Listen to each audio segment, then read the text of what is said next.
Assalamualaikum teman-teman, di video kali ini kita akan membahas mengenai tren dan isu masa depan dalam kesehatan kerja. Terdapat beberapa fakta mengenai kecelakaan dan penyakit akibat kerja, seperti dalam International Labour Organization tahun 2019. Di situ disebutkan bahwa setiap harinya itu dalam waktu 15 detik, sebanyak 160 pekerja meninggal atau mengalami kecelakaan ataupun mengalami penyakit yang terkait dengan pekerjaan. Bahkan setiap tahunnya itu sebanyak 2,3 juta sampai dengan 317 juta banyak para pekerja yang meninggal karena kecelakaan atau penyakit terkait pekerjaan. Di video sebelumnya kita sudah membahas mengenai manfaat atau tujuan dari penerapan kesehatan kerja. Nah, untuk itu maka terdapat dampak positif dan negatif dalam penerapan kesehatan kerja.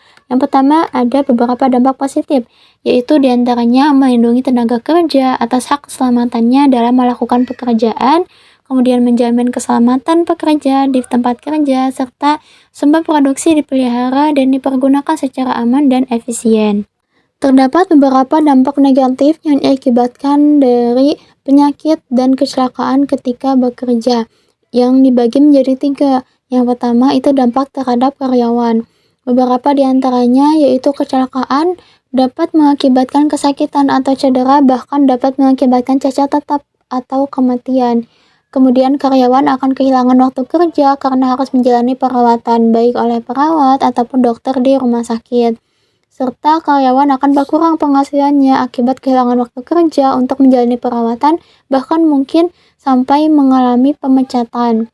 Yang kedua itu dampak terhadap keluarga karyawan. Keluarga tenaga kerja yang mengalami kecelakaan atau penyakit ketika bekerja dapat mengalami kesedihan, kemudian penghasilan karyawan berkurang, sudah tentu pemasukan untuk keluarganya juga akan terhambat. Kemudian apabila karyawan yang mengalami kecelakaan atau penyakit ketika bekerja itu mengakibatkan cacat atau bahkan kematian, maka masa depan anggota keluarganya pun tidak menentu karena tidak ada lagi yang akan membiayai atau mencukupi kebutuhannya. Yang ketiga itu ada dampak terhadap perusahaan.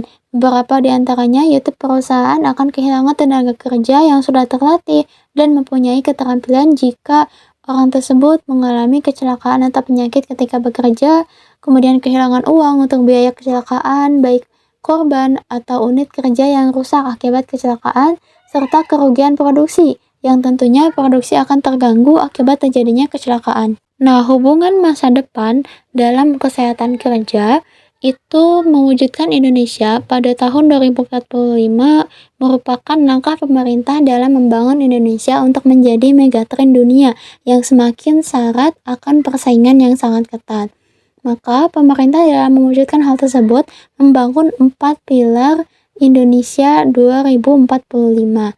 4 pilar tersebut diantaranya yaitu yang pertama, pembangunan manusia dan penguasaan iptek yang bertujuan untuk mewujudkan manusia Indonesia unggul, berbudaya dan menguasai iptek. Yang kedua, itu ada pembangunan ekonomi berkelanjutan yang bertujuan untuk mewujudkan ekonomi maju dan berkelanjutan. Yang ketiga, itu pemerataan pembangunan yang bertujuan untuk pembangunan merata dan inklusif.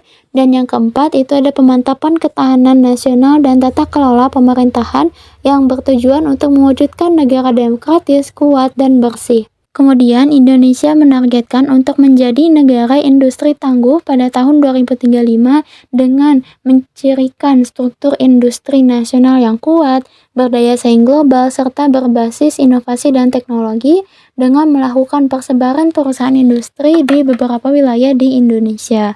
Terdapat 3 tahap untuk menjadikan Indonesia negara industri tangguh tahun 2035. Pada tahap 1 tahun 2015 sampai dengan 2019, yaitu meningkatkan nilai tambah sumber daya alam. Pada tahap 2 tahun 2020 sampai dengan 2024, yaitu keunggulan kompetitif dan berwawasan lingkungan. Dan pada tahap ketiga tahun 2025 sampai dengan 2035, yaitu Indonesia sebagai negara industri tangguh. Dengan catatan, pentahapan pembangunan industri prioritas ini sejalan dengan tahapan pembangunan industri dalam RJPN tahun 2005 sampai dengan 2025.